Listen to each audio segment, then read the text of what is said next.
আসন্ন লোকসভা নির্বাচনকে সামনে রেখে শত্রুঘ্ন সিনহা সমর্থনে শনিবার সালানপুর ব্লকের বাসুদেবপুর জেমারি পঞ্চায়েতের অন্তর্গত কমিউনিটি হলে অনুষ্ঠিত হয় সালানপুর ব্লক মহিলা তৃণমূল কংগ্রেসের কর্মী সভা।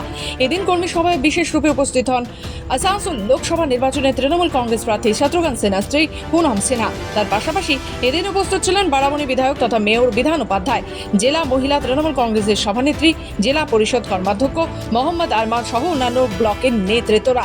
এদিন পুনম সিনহা জানান, আসানসোলের মানুষ শত্রুঘ্ন সিনহাকে প্রচুর ভালোবাসা দিয়েছে, তাই তিনি উপনির্বাচনে জয়ী হয়ে মানুষের জন্য কাজ করছেন। मुझे उम्मीद है कि आप लोग अपने प्रत्याशी को ज़रूर विजयी बनाएंगे। मैं जब आ रही थी अंदर तो मैंने किसी को सुना बोलते हुए खामोश, लेकिन ये खामोश हमको नहीं करना है। 13 तारीख को नो खामोश, बस जाना है।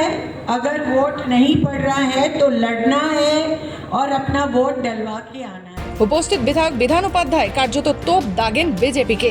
ঘরের বউকে শিডিউল কাস্ট বলো, শিডিউল ট্রাইব বলো, জেনারেল কাস্ট বলো, আমরা মহিলাদের গালাগাল করি না, মারপিট করি না।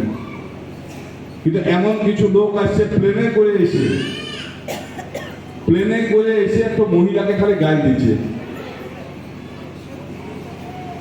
মানে এটা একটা মহিলাকে বিদেশ মানে কোথাও দিল্লি থেকে বোম্বে থেকে উড়ে আসছে, এসে পরে গাল দিচ্ছে খালি মহিলাদের।